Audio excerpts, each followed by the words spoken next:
రండి లేవండి.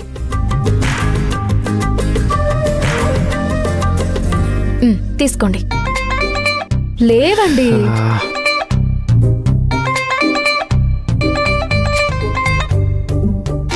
సిరి, నాకొక మంచి కాఫీ తీసుకురా. సరే, మీరు త్వరగా స్నానం చేసి రండి.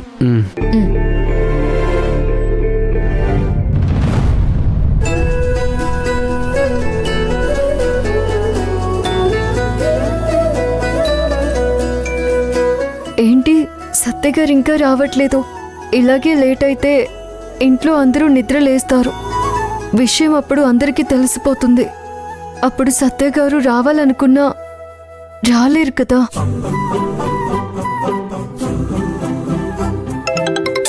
ఈ టైంలో ఎవరు ఫోన్? అమ్మా, అమ్మ ఈ టైంలో కూడా ఇలా చంపేస్తుందేంటి?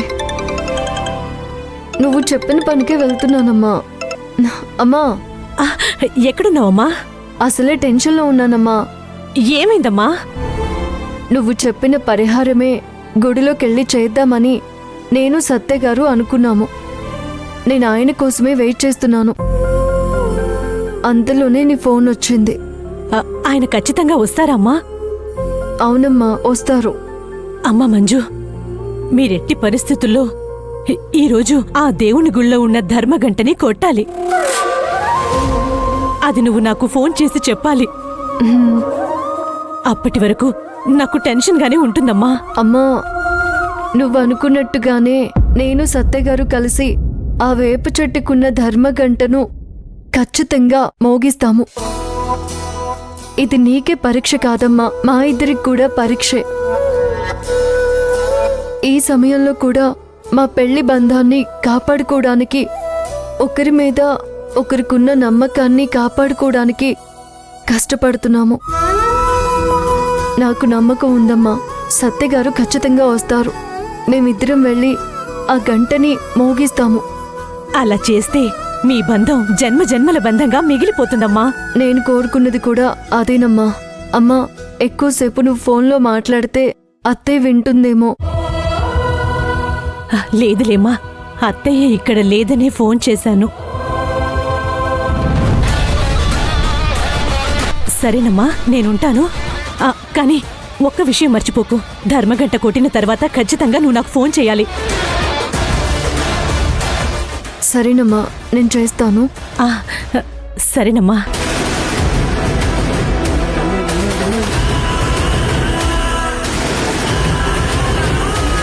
ఆహా, ఓహో, జన్మ జన్మల బంధం ముందు ఈ జన్మలో కాపాడుకో.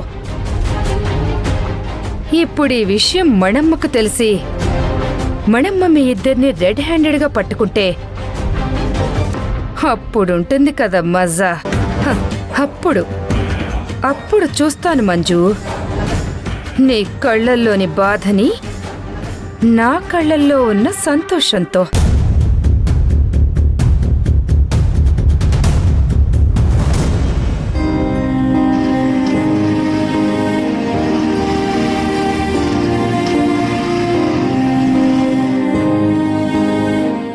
సారీ మంజు, లేట్ అయింది. సిరిని మేనేజ్ చేసి వచ్చేసరికి లేట్ అయిందా? అదేం లేదు మంజు, టైం అవుతుంది, వెళ్దామా? కానీ సిరి కూడా మీతో గుడికి వెళ్ళాలని ఆశపడింది కదా. ఆశపడిందో లేదో నాకు అనవసరం. నువ్వు నాకు ఇంపార్టెంట్. నువ్వు నాకు సంతోషంగా ఉంటే చాలు. దానికోసం నేను ఏదైనా చేస్తాను. చూడు మంజు, నువ్విక్కడే మాట్లాడుతూ టైం వేస్ట్ చేయకు. ఎవరైనా చూస్తారు. బైక్ ఎక్కు, కావాలంటే వెళ్తూ వెళ్తూ మాట్లాడుకుందాం. ఏంటి సత్య గారు, కార్ తెస్తే అయిపోయేది కదా. ఎవరైనా చూస్తారేమో అన్న భయం ఉండేది కాదు. భార్యాభర్తలన్న తరువాత బైక్ మీద వెళ్ళాలి, అది నా కోరిక.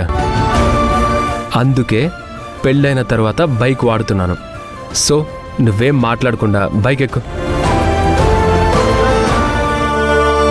ఉదయాన్నే గుడికి వెళ్ళాలి. నేను ఏ శారీ కట్టుకోవాలో, ఎలా తయారవ్వాలో, అసలు సత్యగారు నన్నెత్తుకుని గంట కొట్టిస్తుంటే అసలు ఆ మూమెంట్ నా లైఫ్లో మర్చిపోలేని మూమెంట్ కదా. అది ఏ విధంగా క్యాప్చర్ చేయాలన్న ఆలోచనతో నాకు నిద్రే పట్టడం లేదు.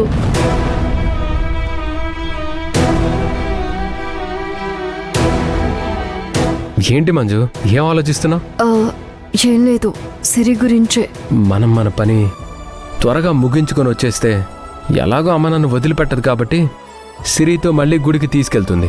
అది నిజమే అనుకోండి, కానీ వాళ్ళు మీకోసమే ఇంట్లో ఎదురు చూస్తూ ఉంటారు కదా. ఉండనివ్వు మంజు.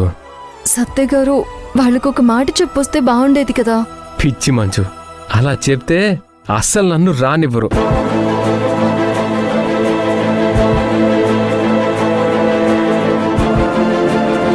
ఎవరిని చూసినా నా కొడుకు కోడల్లాగే కనిపిస్తున్నారు. ఏంటో